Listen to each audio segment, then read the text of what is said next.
सच्चा आनंद भीतर से आता है। जो योगी भीतर में ही सुख पाता है, भीतर ही प्रकाश देखता है, वह ब्रह्म से एक होकर ब्रह्म निर्वाण को प्राप्त करता है।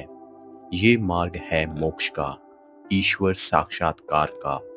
गीता कहती है, जो मृत्यु के समय एक निष्ठ होकर प्राण को मोहों के बीच केंद्रित करता है और उस परम पुरुष का ध्यान करता है, वह उस दिव्य तेज से एक हो जाता है। परंतु ये तभी संभव होता है जब ईश्वर की कृपा हो, जैसे कृष्ण ने अर्जुन को अपना विराट रूप दिखाया। कृष्ण कहते हैं, हे अर्जुन, ये मेरा दिव्य अलौकिक रूप तुमने मेरी कृपा से देखा है। ना वेदाध्ययन से, ना तपस्या, ना यज्ञ से। ये दर्शन केवल भक्ति से ही संभव है। जब अंतर्दृष्टि विकसित होती है तो साधक दिव्य चक्षु से परमात्मा का प्रकाश में स्वरूप देखता है। ज्ञान चक्षु से क्षेत्र और क्षेत्रज्ञ का भेद समझ आता है। ज्ञान के दीप से अज्ञान का अंधकार मिट जाता है। ये दर्शन केवल ज्ञानी योगियों को ही होता है। ऋषियों ने कहा है, जैसे मकड़ी ऊपर चढ़ती है और स्वतंत्र हो जाती है, वैसे ही ओम के सहारे साधक विभिन्न ध्वनियों को पार कर ब्रह्म तक पहुंचता है, जहां सब ध्वनियां लीन हो जाती हैं। जैसे मधु के रस में विभिन्न फूलों का स्वाद एक रूप हो जाता है। नाद बिंदु उपनिषद कहता है, चित्त जब नाद में रम जाता है तो वह इंद्रिय विषयों को और आकर्षित नहीं होता। वह उस गंध के समान है जो मन को बांध लेती है। नाद सर्पवत चित्त को साध लेता है, हाथी जैसे भटकते चित्त को वश में करता है।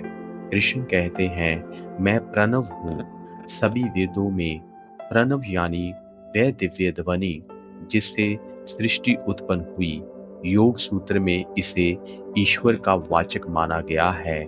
गुरु भी उसी नाद से आते हैं और उसी में विलीन हो जाते हैं। परमहंस योगानंद कहते हैं, श्री कृष्ण अपनी दिव्य बांसुरी से सभी आत्माओं को समाधि की ओर बुला रहे हैं, जहां ईश्वर के प्रेम का सुखद अनुभव होता है।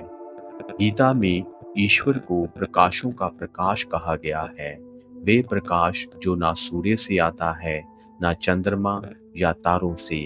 वे आत्मा के भीतर स्थित प्रकाश है, शुद्ध, अखंड, दिव्य।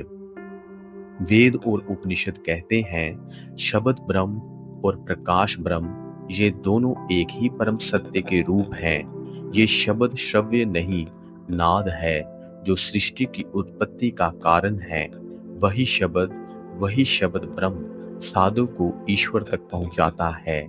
मन और इंद्रियों को नियंत्रित करना आध्यात्मिक यात्रा की पहली आवश्यकता है। ये संयम तभी संभव है जब मन को बाहरी विषयों से हटाकर भीतर की मिठास का स्वाद चखाया जाए। ध्यान ही वे मार्ग है जो मन को शांति में लाता है। गीता कहती है, मन को स्थिर करके ईश्वर में लीन होकर जो ध्यान करता है, वही शाश्वत शांति को प्राप्त करता है। ध्यान का अर्थ है मन को आत्मा और फिर परमात्मा की ओर मोड़ना। बाहरी संसार में कभी सच्चा सुख नहीं मिल सकता। सच्चा आनंद भीतर है, जहां दिव्य नाद और दिव्य प्रकाश हमें ईश्वर से मिलाते हैं। आपको इस वीडियो का कौन सा भाग सबसे अधिक प्रेरणादायक लगा? अगर आपने अब तक चैनल सब्सक्राइब नहीं किया है तो अभी करें। ऐसे ही आध्यात्मिक और प्रेरक कंटेंट के लिए बेल आइकन दबाना ना भूलें, ताकि आप कोई भी वीडियो मिस ना करें।